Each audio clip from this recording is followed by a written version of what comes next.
Gloria a Jehová nuestro Dios. Bendita es su palabra por toda gracia y en ella el mensaje de cada día. Estamos en el tema ¿por qué hay pobreza en la iglesia del Señor? Sexta parte. Gloria sea al gran sumo sacerdote, mi pastor y maestro, mi Señor Jesucristo, el Verbo de Dios. El que quiera hacer la voluntad de Dios conocerá si la doctrina es de Dios o si yo hablo por mi propia cuenta. Escrito está: Espíritu Santo, derrama de tu presencia, glorifícate, salva en este día. Amados, imitemos a Cristo y en Él permanezcamos en pacto con Dios, en acuerdo. Mira que la palabra dice que dos no pueden caminar juntos si no están de acuerdo. En comunión, cuando habla la palabra de comunión, es que tengamos buena comunicación con Dios y procuremos vivir en su sentir y en su parecer, para que asimismo el Señor no se desentienda de nosotros. Escrito está en la carta a los Hebreos capítulo 7, versos 5 y del 11 al 19. Ciertamente, los que de entre los hijos de Leví reciben el sacerdocio tienen mandamiento de tomar del pueblo los diezmos, según la ley. Si pues la perfección fuera por el sacerdocio levítico, porque bajo él recibió el pueblo la ley, ¿qué necesidad habría aún de que se levantase otro sacerdote, según el orden de Melquisedec? Porque cambiado el sacerdocio, necesario es que haya también cambio de ley. Y aquel de quien se dice esto es de otra tribu, de la cual nadie sirvió al altar, porque manifiesto es que nuestro Señor vino de la tribu de Judá, de la cual nada habló Moisés tocante al sacerdocio. Y esto es aún más manifiesto, si a semejanza de Melquisedec se levanta un sacerdote distinto, no constituido conforme a la ley del mandamiento, sino según el poder de una vida indestructible. Queda pues abrogado el mandamiento anterior a causa de su debilidad e ineficacia, pues nada perfeccionó la ley, y de la introducción de una mejor esperanza por la cual nos acercamos a Dios. Escucha con atención lo que nos habla el Señor aquí en la carta a los Hebreos. Dice ciertamente, o sea, es verdad lo que ha venido pasando.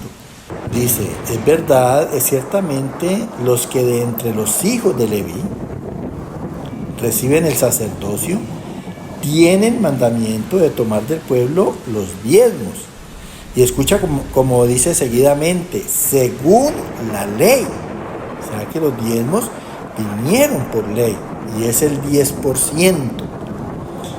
Si pues la perfección fuera por el sacerdocio levítico, porque bajo él recibió el pueblo la ley, una ley que por la misma debilidad del hombre nadie ha cumplido con exactitud, entonces cuestiona a Dios, ¿qué necesidad habría aún de que se levantase otro sacerdote según el orden de Melquisedec? Entonces lo relaciona con Melquisedec. ¿Por qué? Porque Melquisedec primeramente era rey, sacerdote de Dios y sin genealogía, o sea, sin principio de días ni fin de vida. O sea, es el prototipo de nuestro Señor Jesucristo. Ese es el otro sacerdote que está mencionando aquí esta escritura. Porque dice, porque cambiado el sacerdocio, necesario es que haya también cambio de ley. Y ese cambio de ley se refiere a una reforma que está considerada por Dios en su gracia, que es el don y la facultad de obrar justicia conforme a su palabra.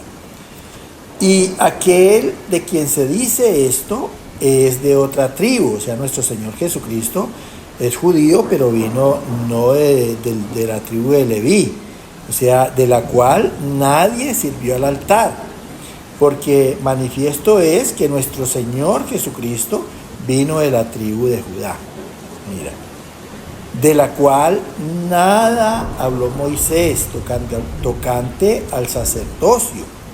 Y esto es aún más manifiesto, más patente, si a semejanza de Melquisedec se levanta un sacerdote distinto, escúchalo bien, diferente a los que había en ese tiempo, o sea, con otra manera de obrar justicia, no constituido conforme a la ley del mandamiento, o sea, nuestro Señor Jesucristo no vino establecido por la ley de los mandamientos, sino según el poder de la justicia para una vida indestructible.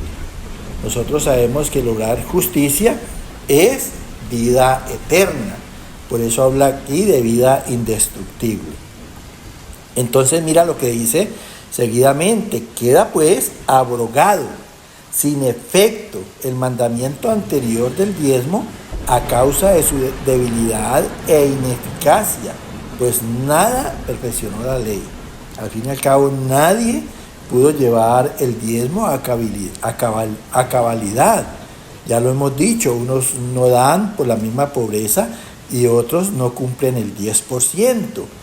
Y de la introducción de una mejor esperanza, que es la gracia en Cristo, por la cual nos acercamos a Dios. O sea que en la gracia hay mayor oportunidad de obrar justicia que a través de la misma ley de los mandamientos. Escrito está en la carta a los Efesios capítulo 2 del verso 8 al 10 y 15. Porque por gracia sois salvos por medio de la fe, y esto no de vosotros, pues es don de Dios, no por obras para que nadie se gloríe, porque somos hechura suya, creados en Cristo Jesús para buenas obras, las cuales Dios preparó de antemano para que anduviésemos en ellas, aboliendo en su carne la enemistad, la ley de los mandamientos expresados en ordenanzas, para crear en sí mismo de los dos un solo y nuevo hombre, haciendo la paz. Es muy importante que consideres lo que dice este párrafo en la carta a los Efesios, que lo que habla nos dice aquí el apóstol Pablo en honra a Dios. Dice, porque por gracia, mira, aquí vuelve y repite, por gracia somos salvos.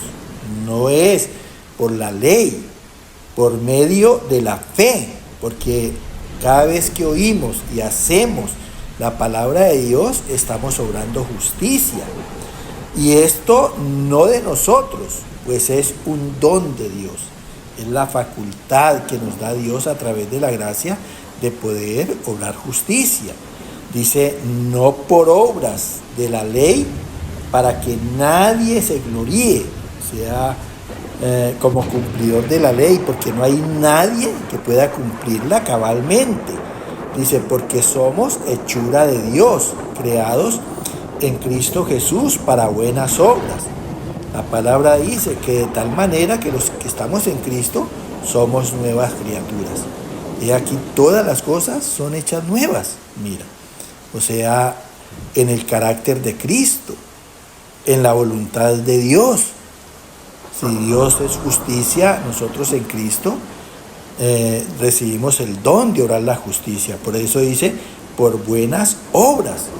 Y además porque Dios ha descauterizado nuestras conciencias, que nos dan un buen discernimiento, y en la gracia, en el Espíritu Santo, nos da siempre el poder de obrar lo bueno y de rechazar lo malo. las cuales Dios preparó de antemano. ¿Desde cuándo Dios preparó nuestras buenas obras en Cristo? Desde Génesis, cuando dijo que hagamos al hombre a imagen y a semejanza nuestra.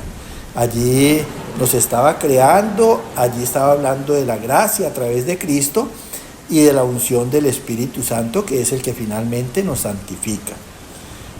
Entonces dice, las cuales Dios preparó de antemano para que anduviésemos en ella, confirmando pues la ley en obra de justicia, aboliendo, anulando en su carne las enemistades, porque nunca te olvides que la ley es el conocimiento del pecado. O sea, las enemistades, la ley de los mandamientos expresados en ordenanzas, para crear en Cristo de los dos, o sea, de los judíos y de los gentiles, un solo y nuevo hombre en Cristo, haciendo primeramente la paz con Dios y luego la paz con nuestro prójimo. Escúchalo bien. Mira que de ley vive todo el mundo, de ley vivían los judíos, y por la ley, sin embargo, no hay paz porque realmente nadie cumple la ley. Pero en la gracia, Dios nos da el don y la facultad de obrar justicia. Escrito está en la carta a los Gálatas, capítulo 5, verso 24, 5, 18, 22 y 23. Los que son de Cristo han crucificado la carne con sus pasiones y deseos. Pues nosotros por el Espíritu aguardamos por fe la esperanza de la justicia. Si sois guardados por el Espíritu Santo, no estáis bajo la ley. El fruto del Espíritu es fe, mansedumbre, amor, paciencia, benignidad, bondad, templanza, gozo, paz. Contra tales cosas no hay ley. Interesantísimo lo que dice Dios en boca del apóstol Pablo aquí en la carta a los Gálatas. Dice que los que son de Cristo, ¿qué quiere decir? Los que vivimos a la manera de Cristo, en su carácter. Dice, han crucificado la carne con sus pasiones y deseos. O sea, en Él tenemos la gracia de negarnos y de no vivir conforme a la concupiscencia de la carne. Escúchalo bien. Pues nosotros por el Espíritu Santo aguardamos por fe, oyendo y haciendo la palabra, la esperanza de obrar la justicia. Si somos guiados por el Espíritu Santo, dice el Señor, no estamos bajo la ley, porque en Él somos justicia.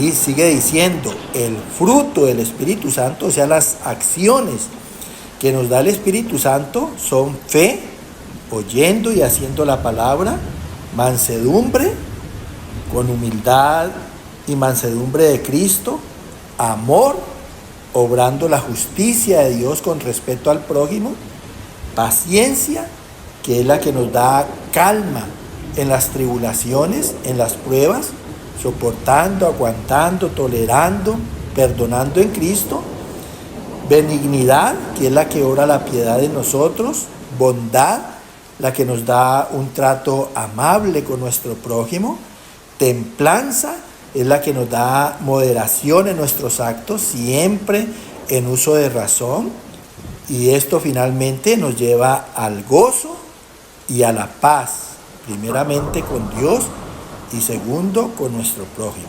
Y mira cómo termina aquí este párrafo.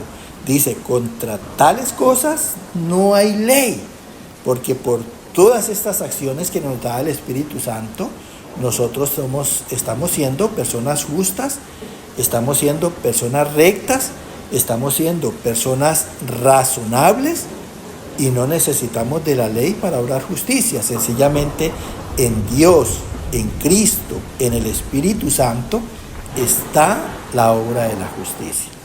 Que el Señor te siga llenando de gracia. Amén.